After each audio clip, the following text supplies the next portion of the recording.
Daina Jaņkalne, Aidis Tomsons. Aidis Tomsons, Daina Jaņkalne. Eiropa, mīti un realitāte.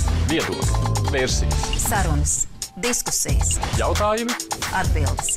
Eiropa, mīti un realitāte. Labvakar!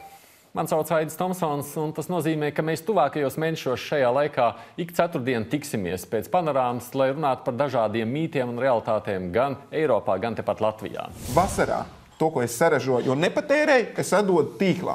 Un atdodu tīklā pa velti. Un tad, kad ziemā es patērēju, es no tīkla pa velti ņemu atpakaļ. Latvijas praktiskais ir ļoti plaši izplatīta tāda tēma, un tiešām tehnoloģijas mēs ar nākotnē izstāst varētu visas ražot Latvijā. Ziemas augstums, kas ir sasniedzis mūsu šajā mēnešu mijā, atkal daudziem līdz domāt bažīgi par apkurs izmaksām.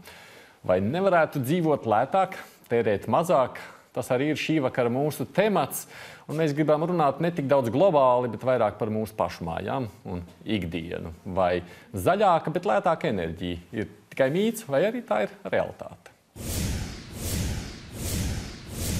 Aicinājis esmu šeit sarunu cilvēkus gan, kam zaļā enerģija dzīvesveids, biznesa reizē un hobijs, gan arī tos, kas atbild šeit par valsts politiku. Un es gribu iesākt ar vienu citātu, kur es sameklēju internetā un izrakstīju šeit no viena fóruma. Pagaidām visas tās idejas par zaļo enerģiju ir tikai acu aizmālēšana.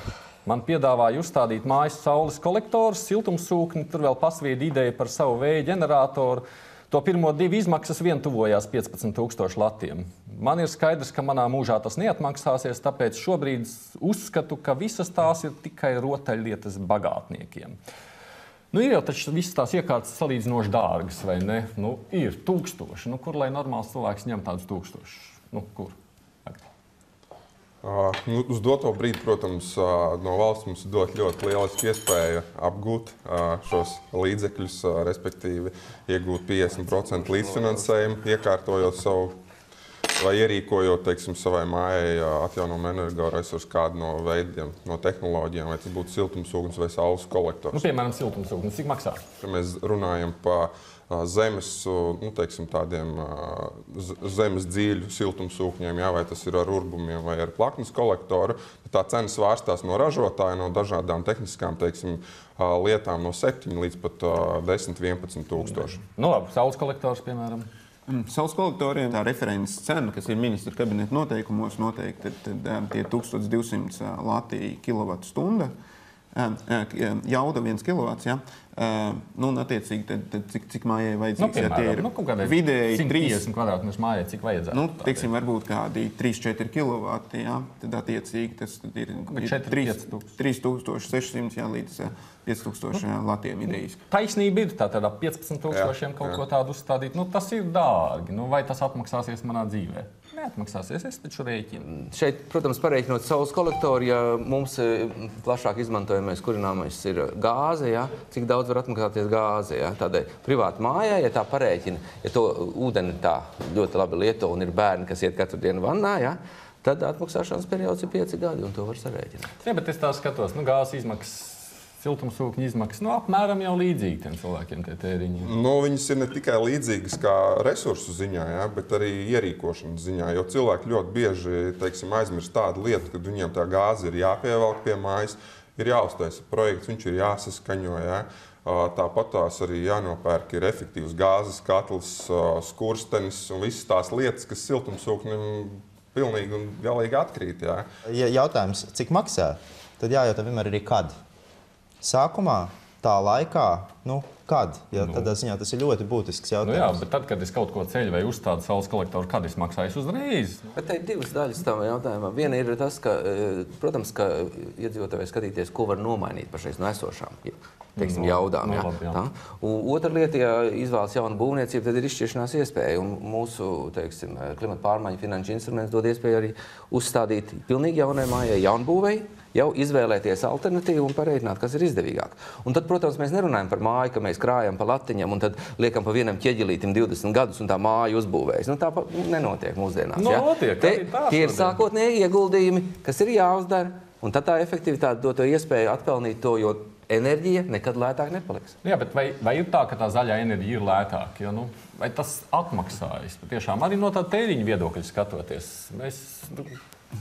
siltumsūknis gāzi apmēram jau tas pats vien ir. Būsim godīgi, ir cilvēks, teiksim, kuram iet gāzes vats 2 metru attālumā no mājas, 99% viņš izmantos tieši gāzes sakurs iekārti. Viņš nelaulēs tur kaut kādas cerības un neskaitīs. Jo lētāk. Uz to brīdi viņam būs lētāk, jā. Protams, jo jebkurš cilvēks skatās, kas viņam izdevīgi ir šodien, jā. Diemžēl, kaut gan, teiksim, Eiropā atkal cilvēki rēķina to visu uz 15, 20 gadiem uz priekšu. Ir stāsts par to, ka pēdējos gados jaunās ģimenes ar izglītībām ir jaunas mājas, iegādājušies, būvējušas, tas ir kādus 3-4 gadus atpakaļ vidēji. Ja? Tās ģimenes šobrīd ir ilgtermiņa kredītos, ja? Un viņām mēģināt pārfinansēt, dabūt papildus jaunu finansējumu klāt, zinot, ka tā nekustamā īpašuma vērtība ir nokritusi, iespējams, alga ir samazinājusies vai labākā gadījumā palikusi vienā līmenī. Īsti nav iespējams šobrīd tas stāsts bez atbalsta esamības no valsts puses. Nav pārdodams stāsts bankām. Tas ir tikai vienīgi bagāto stāsts idejiski. Ja? Bet, ja mēs skatāmies no tās tehnoloģijas viedokļa, tad kas ir viņas dzīves ilgums? Ja? Tad tie jau ir 10, 20 gadu tehnoloģija. Un tas ir tas laika periods, kurā ir jāvērtē, vai tas atmaksāsies vai nē. Atjaunojamo energoresursu izmantošana un šo jauno tehnoloģiju izmantošana prasa diezgan lielu izpratni.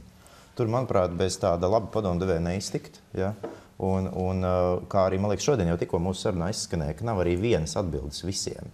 Tas ir ļoti atkarīgs no daudziem apstākļiem. Kurš miks, ja, kurš sajaukums no dažādām metodēm, kā siltināt, ko izmantot, kādu rīku likt, ja, tas viss ir ļoti atkarīgs. Kā lai es zinu, kuram es uzticos? Tāpēc, ka, ja es ielienu iekšā internetā, viens stāsts man pasaku stāsts par, piemēram, saules kolektoriem, otrs stāsts, visas tās ir muļķības. Tas ir tikai biznesa ideja, lai notirgotu. Arī, teiksim, iepriekš, ko kolēģis minēja, tas, teiksim, par to finansējumu pieejamību. Ļoti daudz bankas vārdos nesauksim, bija tieši klimata instrumentu programmai izstrādājuši speciāls piedāvājums. Ja? Un, godīgi sakot, tur tie noteikumi bija ļoti pieņemami. Otrs, teiksim, par finansējumu ir tas, ka ļoti daudz cilvēki neizmantoja to, ja? jo teiksim, nebija iespēja viņam saplānot tās savas finanses. Viņš zināja, ka viņam, teiksim, tas iesnieguma termiņš ir 2 mēneši. Būsim godīgi, cik daudz cilvēku, teiksim, 2 mēnešu laikā var 5000 latus, pieņemsim, vienkārši atlicināt kaut kādai sistēmai. Ja drīkst vēl atbildēt uz tavu jautājumu, tad bija ātra lieta, kas ir ļoti svarīga šobrīd no valsts puses. Ekonomikas ministrija to šobrīd ir sākus darīt ar ēku siltināšanas programmu. Šobrīd īstenībā ir iespējams atrast, tā teikt, Latvijas siltināto māju karti, ja, kur ir maza informācija. Protams, no tiem vairākiem simtiem projektu tikai daži satur to detalizēto informāciju, bet tas uzreiz redzams ir nosiltināts, reku ir bilde, reku ir viņas efekts. Un tā ir laba referents, nevis anonīms komentārs.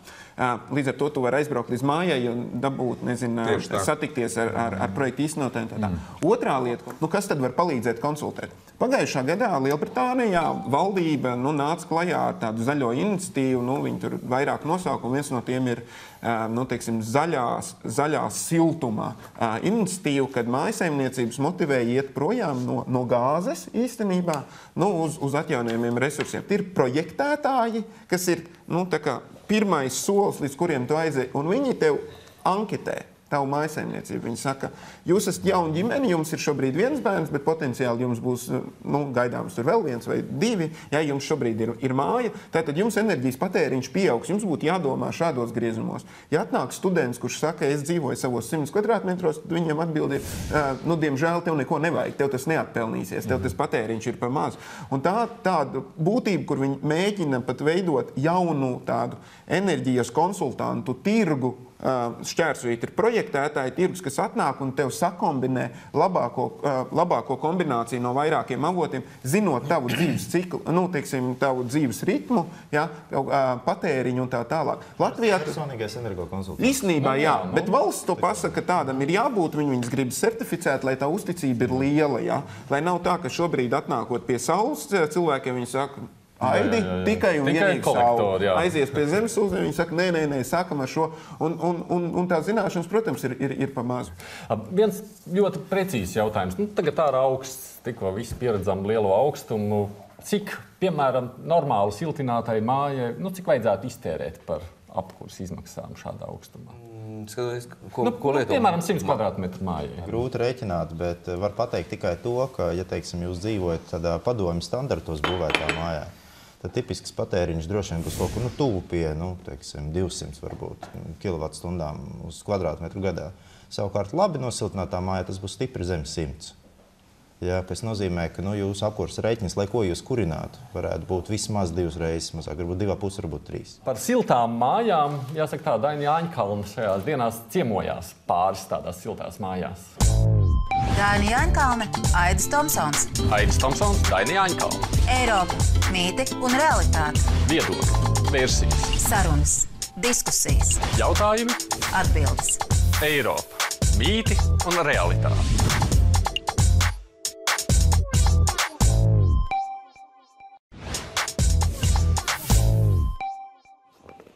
Ēst veselīgi, iepirkties apzinīgi, neatstāties sevis atkritumus, šobrīd resursus taupoša dzīvošana atbilst gan modes, gan ekoloģijas doktrīnām.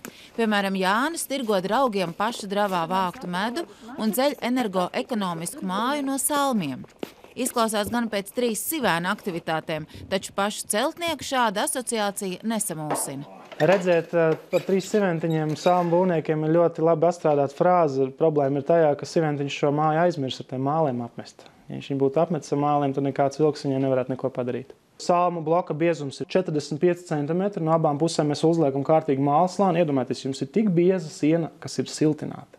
Cik jums tā māja būs silta? Ja māja, ko Jānis iecerējis celtu ikdienišķā veidā, tā izmaksātu apmēram 70 000 latu. Salmu variantā viņš cer tikt galā ar 20 000. Turklāt viņa attieksme pret bankas kredītiem liecina, ka arī tie pamazām iziet no modes.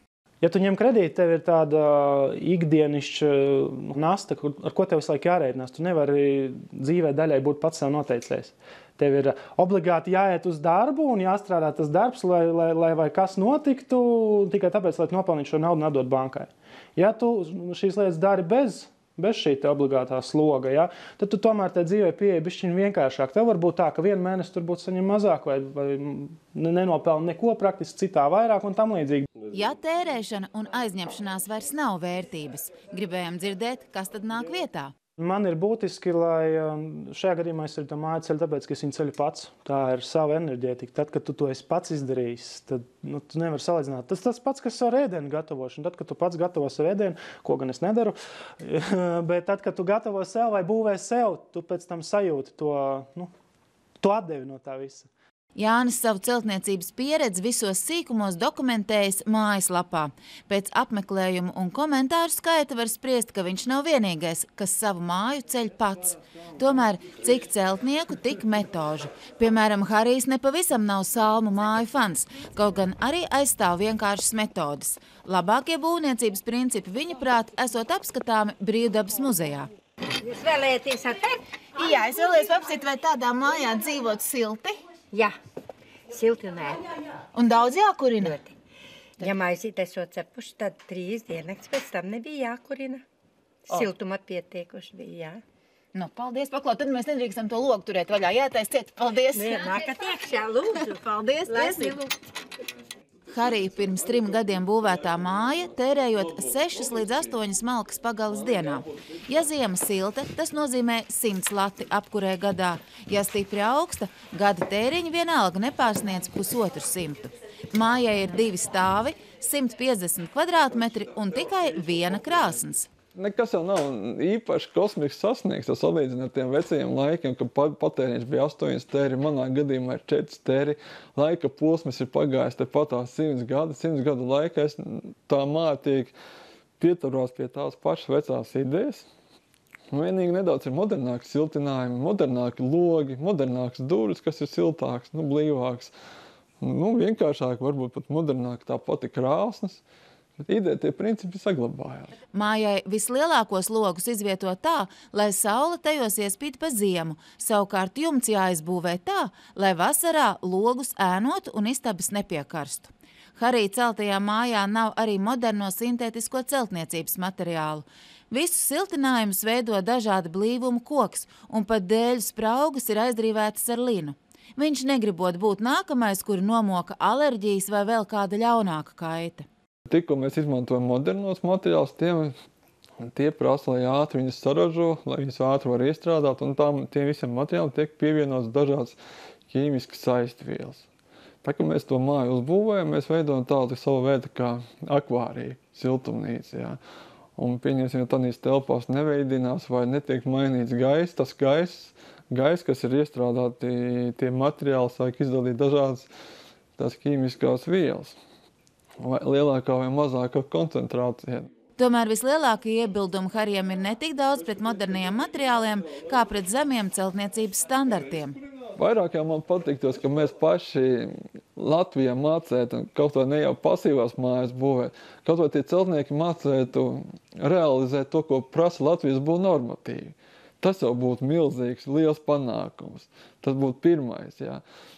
Ja mēs mācētu būvēt tās mājas, izpildot Latvijas būvniecības normatīvas, tad mēs te ļoti lielu daļu cilvēku nesaskartos to problēmu, kā apmaksāt apkuras rēķinu.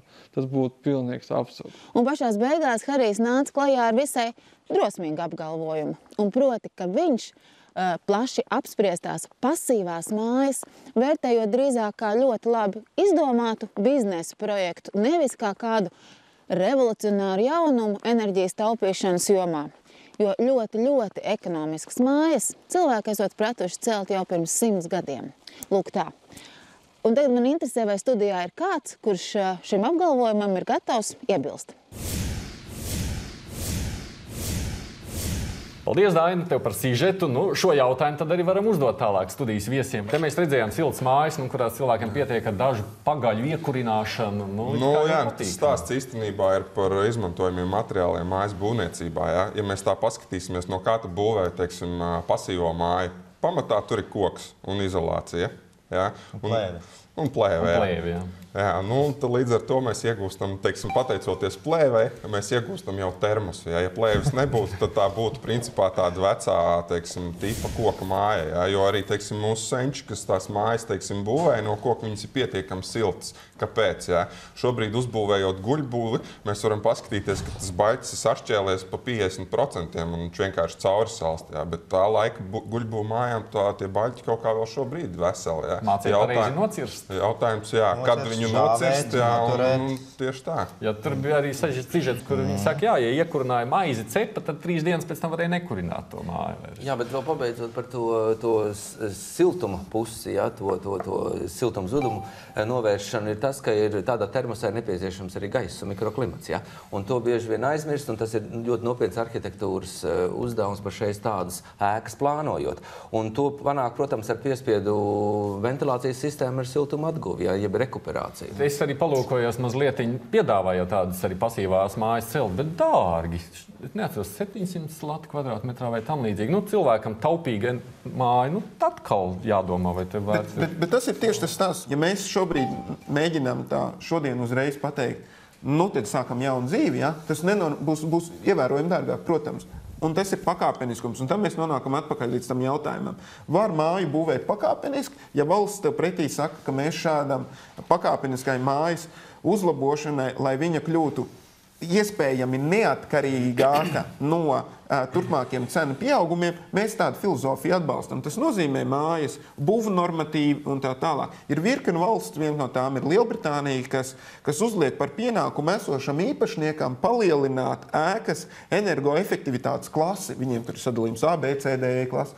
Nopirki vecu māju, ja, tev pirms pārdot, tev ir jāpakāp klasa augstāk. Katram īpašniekam ir jāiegulda, lai tā māja ir ilgspējīgāka. Tas ir stāsts arī, teiksim, labi, Briti ir ilgāku laiku ar to nodarbojušies, viņiem vispārējais sabiedrības labklājības līmenis ir augstāks. Ja? Bet ja mēs vispār runājam par to tendenci, un mēs esam Eiropas Savienības sastāvdaļa, un Eiropas Savienība pieņem šos regulējumus, kas iet uz to, ka no 2020. gada visām publiskajām ēkām būs jābūt tam saucamām nulles zem enerģijas patēriņa ēkām, ja? Tad tās vairs nav tālas lietas, un tur ir pietiekami laicīgi jāgatavojās.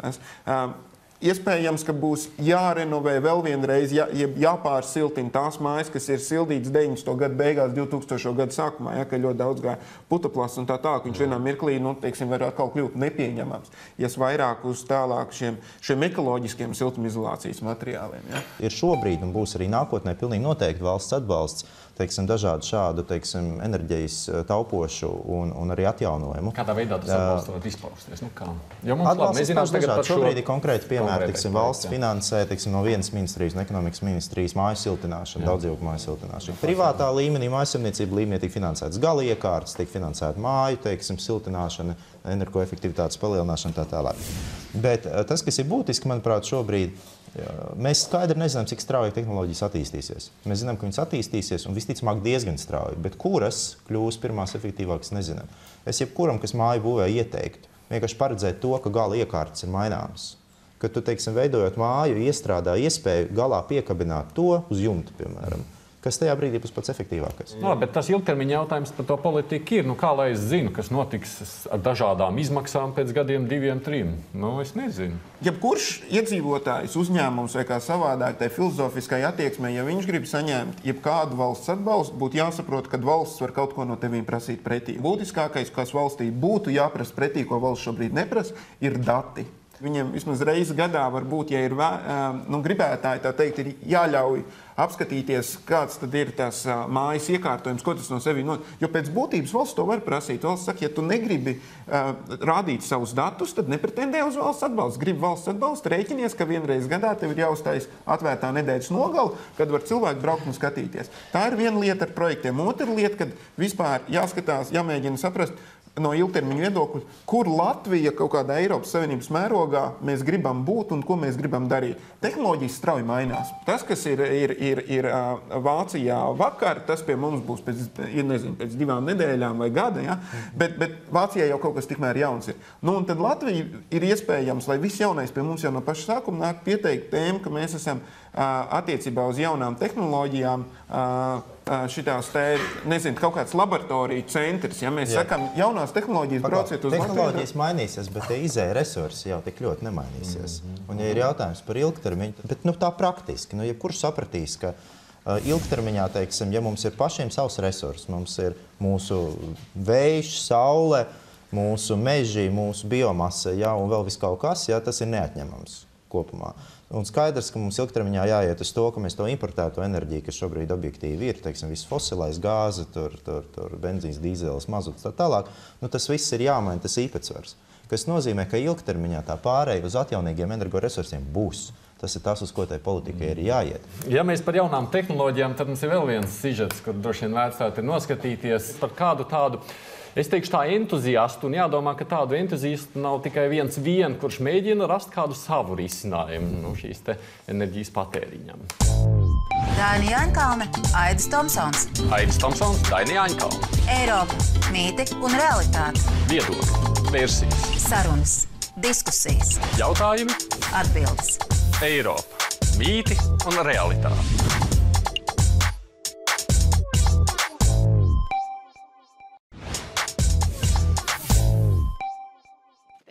Ja plaši pazīstamā Lotte dzīvoja izgudrotāju ciemā, tad Gunāra mājas ir Trīciemā.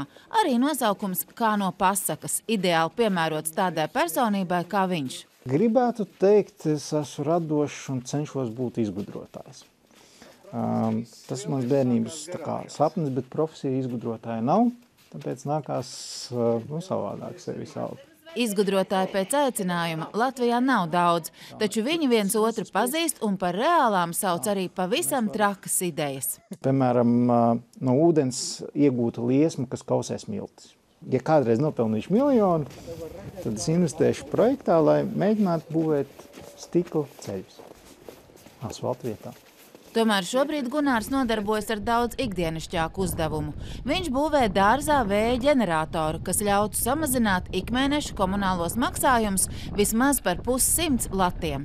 Viens no mērķiem sākotnēji, kas tika uzstādīts, ir, lai spētu vēja ģenerators piesildīt boileru ūdens, jo viņš ir lielākais tērētājs manā ģimenē. Gunārs ir pārliecināts, ka jau vistuvākajā laikā ūdeni viņa mājā sildīs paša ražota strāva, taču aizmirstiet lielos propelleru ģenerators. Tie Latvijā nedara.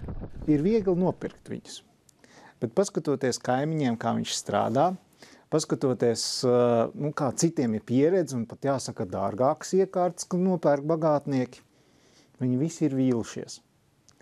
Un ļoti vienkārši, pie mums ir pa maz vēja. Es tam īsti sākumā neticēju, Bet ņēmu pats, nopirku no ķīniešiem iekārtas. Iekārta veselu gadu fiksēja vēja stiprumu Gunāra dārzā ik pēc 30 sekundēm, un tad mērījumus analizēja dators. Izrādījās, mēs nemaz nezinām, kas ir stiprs vējš. 1/3 gada nav vēja, vienkārši nav. Un pārējā laikā, praktiski 97%, kur vispār ir vējš, jā, viņš ir tikai līdz 4-5 metru sekundē. Propelleru ventilātori, ko var nopirkt par 5000 aptuveni, viņi nestrādā šajā laikā. Tā kā cita tipa vertikālie ģeneratori maksā jau 20 000 latu, Gunārs nolēma tādu būvēt pats. Pirmie 2 prototipi paredzēti 5 kW, strāvu ražojuši tīri labi, taču konstrukcijas nav izturējušas lielāku vēja spēku. Šeit var redzēt neveiksmi rezultātus. Viņi pārtapuši par kaut ko, kas bērniem patīk. Un nākotnē visi, kas citi mēģinās, nestrādās koks vēja biznesā. Nu pat Gunārs ir atļāvies, kā pats saka, pēdējo ieguldījumu. Detaļas, kas pasūtītas rūpnīcā, nopietnas metāla un supermagnētu konstrukcijas. Gunārs redz biznesa perspektīvu. Atšķirībā no pārējiem, viņa ģenerators strāvu ražos pat nosacītā bezvējā, jau sākot ar 4 metriem sekundē. Šie ir tie magnētiņi, kas principā šo enerģiju ražos. Viens šāds klucītis var turēt, es nezinu, man jāsameklē kāds bleķa gabals, lai jūs redzētu 10 kg šits te mazais klucītis spēja noturēt. Es jums varu iedot rociņās, viņas starp rociņām. Viņš ir pārliecināts, ka elektrība ir labākais veids, kā aizstāt izsīkstošos naftas krājumus. Nākotnē katrā mājā varētu būt arī elektromobīls, kas tiktu barots ar pašu saražotu strāvu.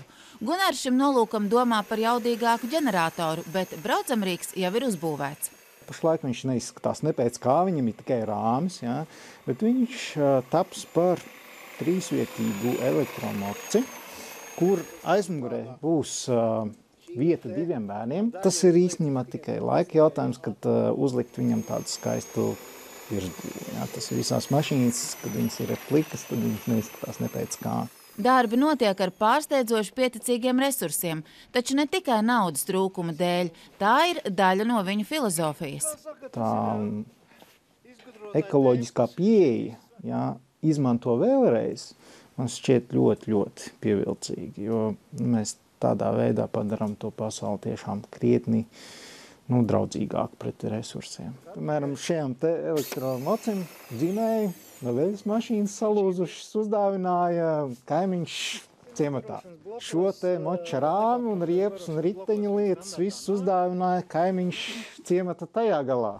Esot bijuši mēģinājumi sadarboties ar sponsoriem, bet tiklīdz iesaistīta nauda, investori gaidot ļoti ātrus rezultātus. Laikam šis arī ir visprecīzākais skaidrojums, kāpēc Latvijā tik grūti dzimsta patiešām revolucionāras idejas. Tas ir tā kā ļoti neizmantots potenciāls. Visi prasa inovācijas, tas ir skaists vārds, bet tajā brīdī, kad vajag kādu tiešām nopietnāku finansējumu, lai kaut ko komerciāli vai kaut kādu nopietnu iekārtu izbūvēt, tad praktiski tāda atbalsta nav, vai tas tiek ļoti norakts papīra darbos. Jā, piemēram, es kā izgudrotājs nekad īsti nespēju sataisīt ļoti skaistu un veiksmīgu biznesa projektu ar 3 gadiem uz priekšu plānu. Tas man šķiet nereāli, jo es pat īsti nepazīstu savu klientu tā potenciāli. Es zinu vajadzību. Ja jums sanāk samaksāt par vēju vai vienalga kādu enerģijas iekārtu vairāk nekā jūs notērēsiet pa šiem 20 gadiem, tas, protams, ir skaisti zaļu ideju vārdā, bet tas noteikti nav lietderīgi.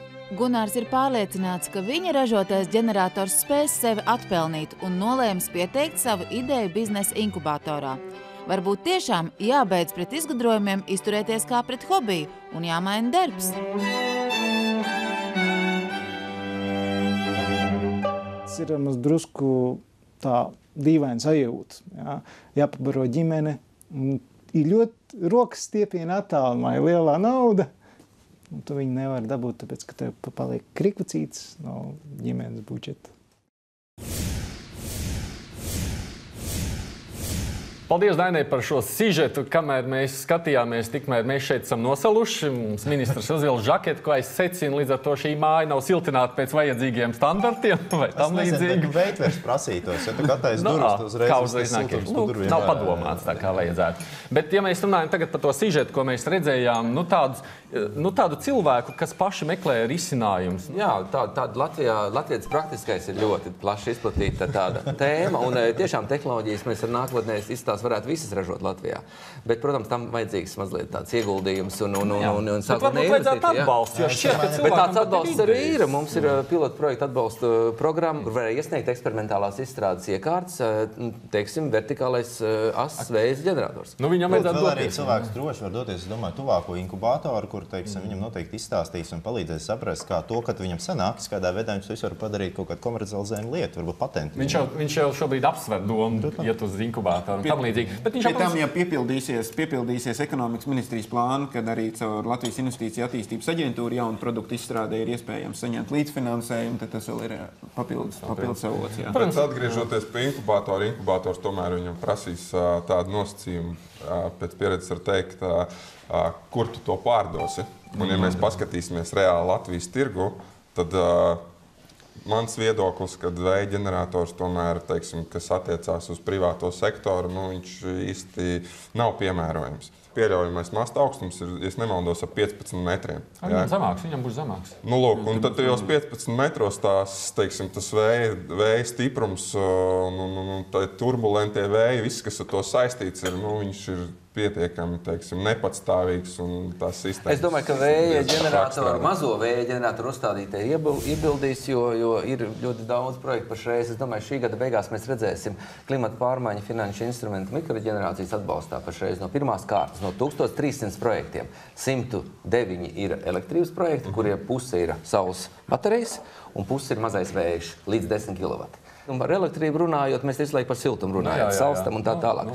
Elektrība ir tas labklājības mēraukli. Ja Latvija ir pirmajā vietā no otra gala uz elektrības patēriņu uz vienu iedzīvotāju, tikai Rumānija ir mazliet mazāk. Ko dod atjaunojamais resurss, jeb saule un vējš, ir tas, ka ražojot sev elektrību, tu jau gribi, lai viņi maksā dārgāk, vai ne? Ja Latvijas Energo mums ražo, mēs gribam, lai viņi ir lētāk. Bet ja tu ražo zaļo elektrību sev, tu gribi, lai viņi ir dārgāk. Man ir svarīgāk, lai man nebūtu jāpērk no viņiem. Lai tu sāražo dārgāk. Jau nē. Es gribēju teikt, tā varbūt provokācija mazliet, bet jautājums ir par to pārdot. Sev. Un ātrāk tīklā arī. Jā, tīklā tad arī. Tas nozīmē, ka tīklā jāmaksā. Tātad, ja tīklā maksā 10 centīmi, nopaļosim, tad elektrība, ko tu saražo sev, arī maksā tie 10 centīmi, un tu rēķini, kad viņi atmaksāsies. Un tad, kad, teiksim, pēkšņi regulators apstiprinās jaunu tarifu kāpumu, šis individuālais ražotājs priecāsies. Mana elektrība arī paliek dārgāka, un man ir labāk. Ir Dānijas piemērs. Neto uzskaita, kur šobrīd mājasaimniecības vidējā Dānija patērē 6000 kWh, kas ir 2 vairāk kā Latvijā. Idejiski, Labklājība ir 2 lielāka nekā pie mums idejas. Elektrības cena viņiem ir 26 eiro centi pret Latvijas kādiem 14 eiro centiem. Atkal, tā starpība apmēram 2 reizes, bet viņiem neto uzskaita nozīmē to vasarā, to, ko es saražoju, jo nepatērēju, es atdodu tīklā, un atdodu tīklā pa velti.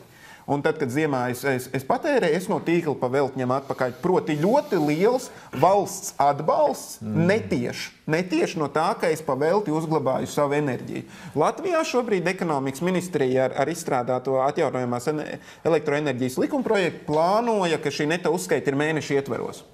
Nezinu, no kurienes tas izriet, tā nav noteikti starptautiskā prakse, jo nav jēgas, ka tu vasarā patērē pašpatēriņu un pārējo atdod kaut kur projām. Ja ir šī gada griezums, tad tas ir efekts. Es domāju, pie šīs normas mēs atgriezīsimies, ar ministru atbalstu, jo tā norma jau ir stādīta priekšā, jo tās mājsaimniecības, kuras minēja 109, kuras grib uzstādīt sauli un vēju, pašreiz ir nostādīts diezgan tādā neizdevīgā situācijā, jo atbalsts ir, puse no investīcijas ir sektas, tagad varētu, bet atdot pa velti elektrību nebija jēga sākt, Tā kā es domāju, pie šī, es ceru, ka mēs politiski varēsim arī to normu arī pabeigt. Nesolīs. Ja mēs runājam, Mēs runājam vispār par Latvijas nākotni. Nu, tad kam īsti tad ir saule, vējš? Mēs jau likās, ka spektrs ir viss izņemot, kur mēs viļņus varbūt neķersim jūrā. Patiesībā, tad sarunas laikā mēs visam kaut kā novārtā atstājam kā reiz biomasu, ja, kas ir viens no lielākajiem potenciāliem. Ko mēs gan daudz izmantojam. Tieši tā, jā. Un ja mēs runājam, teiksim, par kaut kādām uzbūvētām mājām, esošām mājām, kur vajag ierīkot energoefektīvu apkuras sistēmu, atjaunojamo resursu, tad es vairāk sliecos, kad tieši biomasa būtu tas piemērotākais veids. Jo apkuras sistēmu kopumā nomainīt pilnībā, pieņemsim, no radiatoru sistēmas uz silto grīdu sistēmu, esošā mājā tas ir praktiski nereāli. Ja? Un tādēļ tādā mājā, kur ir tikai radiatoru sistēma, tad, protams, piemērotāk būtu kā reiz biomasa. Man, piemēram, ir kombinētā siltumsūknis plus kamīns. Tur jau tas biomasa vien sanāk. Kamīns, godīgi sakot, arī, teiksim, tāda ierīce mājā, kas dod ne tikai romantiku, ja, bet arī savu veidu drošības garants. Tas ir, ja, jo, teiksim, tāda laikapstākļi kā šodien, -30, es nevienam nenovēlu, kad notiek kaut kas slikts ar viņu apkuras sistēmu, vai vienkārši pazūd elektrība, tā kā kamīns tomēr ir tas glābiņš. Bet beigās tagad padomu. Tātad mēs te pieminējam enerģijas konsultants, augstums ir.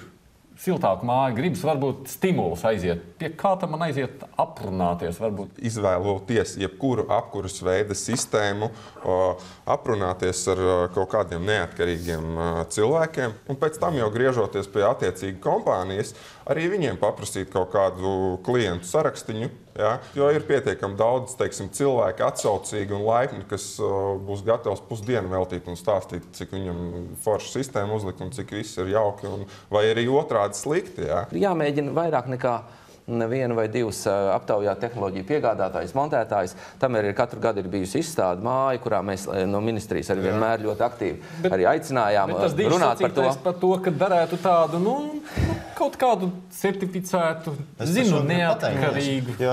Izmantot tādu vienu zināmu līdzību. Pirms mesties, teiksim, uz aptieku zāles pirkt. Ja tu jūties, ka kaut kas nav lāgā, būtu normāli aiziet pie ārsta un noskaidrot, kas īsti kaiš. Uz ko es valku, es piedāvātu to ideju par energoauditu. Jo vispirms jādabūna diagnoze.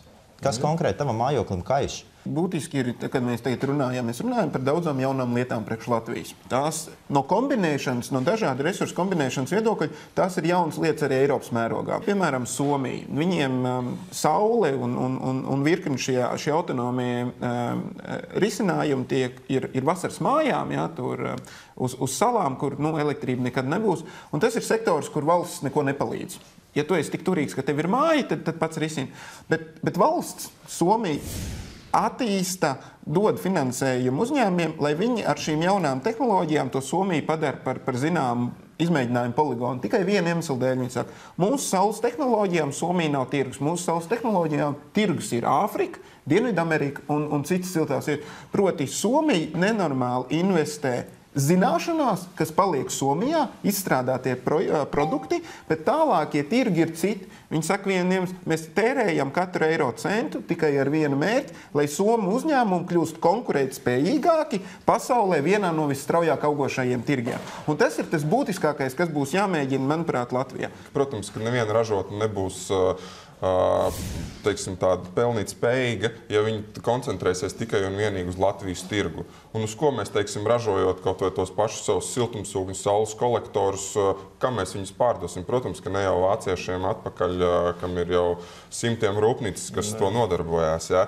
Es domāju, ka tāpatās mums ir pieredze arī par šo tehnoloģiju ieviešanu Krievijā. Ja? Es personīgi tur projektā piedalījos, pusotru gadu nodzīvojos tur, ja? Un neskatoties uz elektroresursu lētumu, kas ir principā apmēram vidējā 5 centīmi Krievijā, tā elektrība maksā Piemaskavā. Ja?